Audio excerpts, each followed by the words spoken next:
Ano? Ano na naman kaya ito? Hello, madlang people, mabuhay!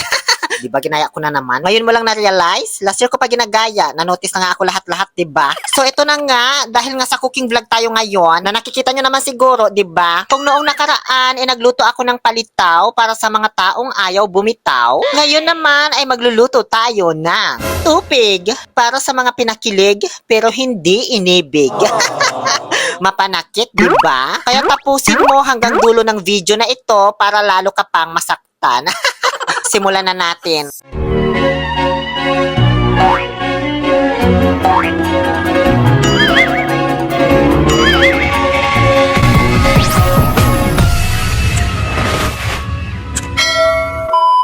Hello mga dilolo!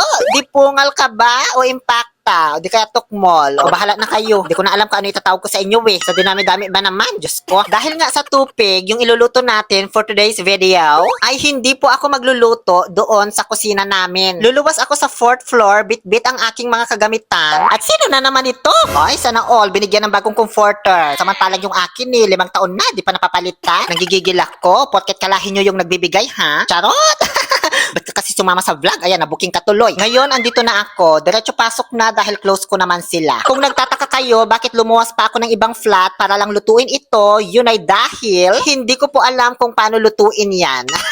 Yes, hindi po kasi kami nagluluto ng tupig ng lola ko. Mga Tarlakenyo kasi madalas gumagawa ng tupig. Pero hindi ko sinasabing sila lang bukod tangi na gumagawa niyan ha. Syempre may mga nagawa din yan sa iba't ibang lugar, pati nga sa Pangasinan meron Baka ang dami na naman mag-react. Kaya ngayon ay makikipag-collab ako sa nag-iisang taga-Tarlac na katrabaho ko. Siya po si Rakiterong OFW.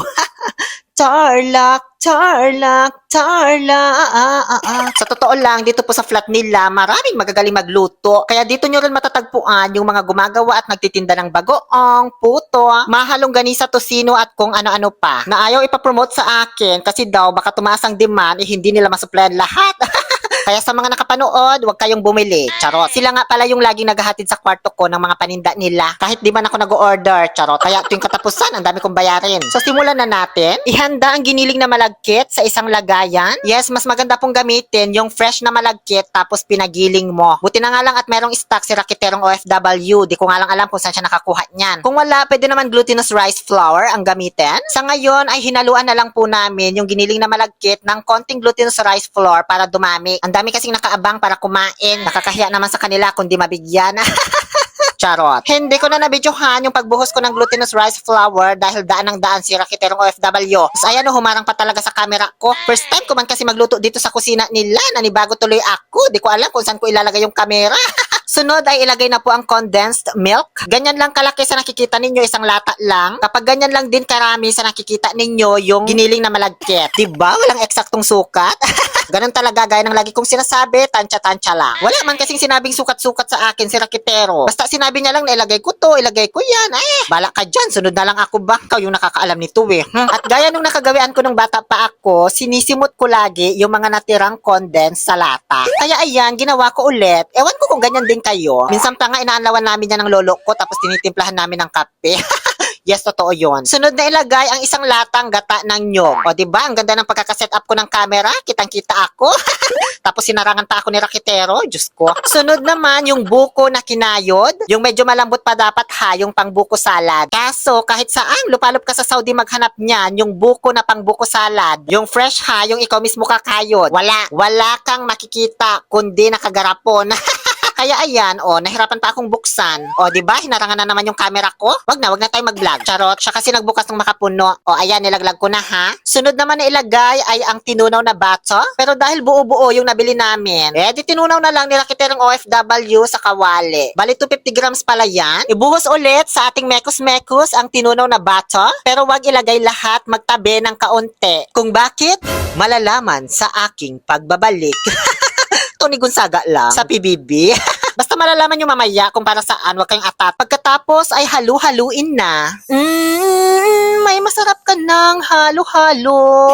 Halo-halo ay walang kasing sarap pag may carnation. Eva, paras kung halo-halo. Wala pa ring tatalo sa Alaska.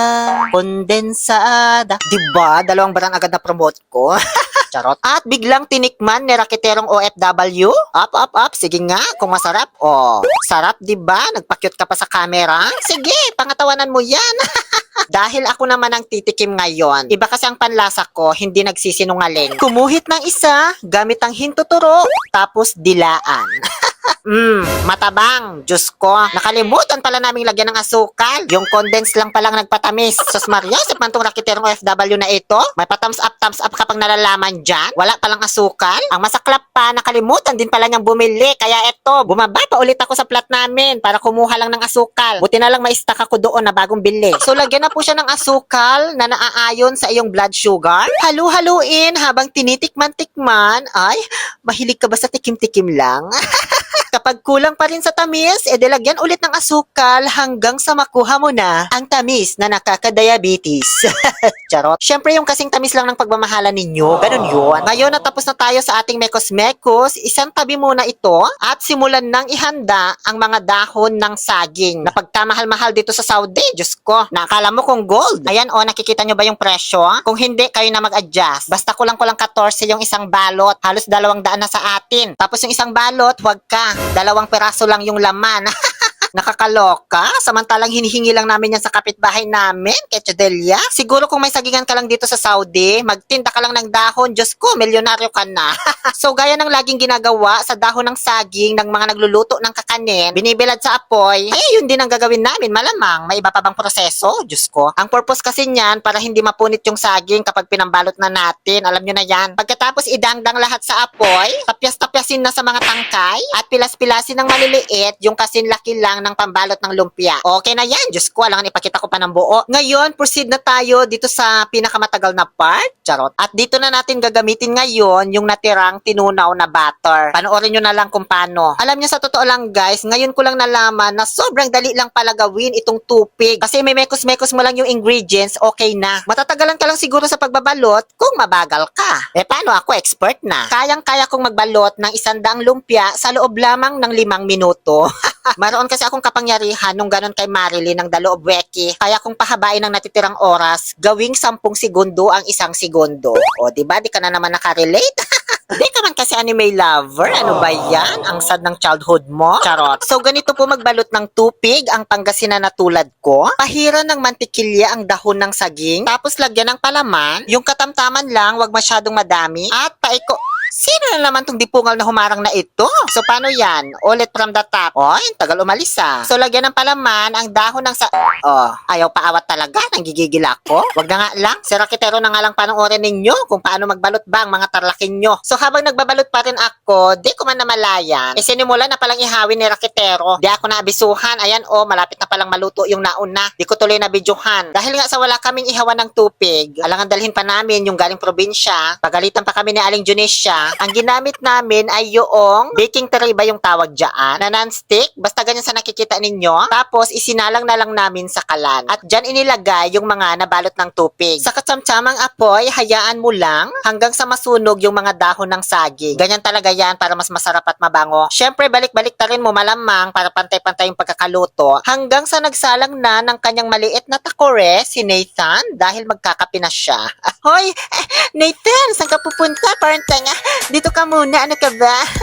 Magkwentuhan muna tayo. Ay, hindi ako pinansin. Ano ba yan? Bala ka din ako bibili ng puto mo. Gusto ko pa naman siyang maka-love team, guys. Kaso nahihiya ako At ayan, luto na yung iba, kaya hinahango ko na. Baka tuluyan pang matutong at cremate ang kalalabasan. Charot. Hanggang sa tuluyan na pong maluto lahat. May natira pang mixture, guys. Kaso, naubusan na kami ng dahon ng saging. Kaya, gagawin na lang daw ni Rakiterong OFW na bibingka. Hindi ko na naantay kasi pagod na ako, kaya umuwi na ako sa bahay. bahay. Pero sabi niya, bibigyan daw niya ako pag naluto. Kaso, nagkandapuyat naman ako kakaantay hanggang sa inumaga na wala man dumating na bibingka sa kwarto ko. Diyos ko, hindi man lang ako binigyan. May pachis-chis ka pa sa ibabaw.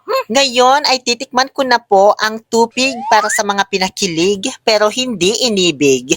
Mas masarap daw ang tupig guys kapag hindi na siya bagong luto. Kaya eto, kinaumagahan ko na siya titikman. Bagay daw ito sa kape. Masarap siya guys, promise. Lasang tupig talaga na binebenta sa bus tuwing nag-stop over kami sa may siesta. Kaso medyo nakulangan lang ako doon sa mga buo-buo na nyog na nakakagat ko. Konti lang kasi yung nailagay namin, isang bote lang. Mas gusto ko kasi talaga yung may mga buo-buo habang kinakagat ko. Sila, mapapatikim ba nila ako ng may mga buo-buo? Gaya ng lagi kong sinasabi, hindi po talaga ako mahilig kumain ng malagkit. Tinitikman ko lang, kaya ipinakain ko na lang kina Bob, John at Chris yung mga naiuwi kong tupig. Ang gagwapo nila, di ba? O, di kikiligin na naman kayo niyan. Di ba gusto nyo naman to, yung may halong kalandian lagi? O, di ito na. Hanggang sa pinabaon ko na sa kanila lahat nung mga natira. Ang gwapo ni John, Diyos ko. Namimiss ko na siya.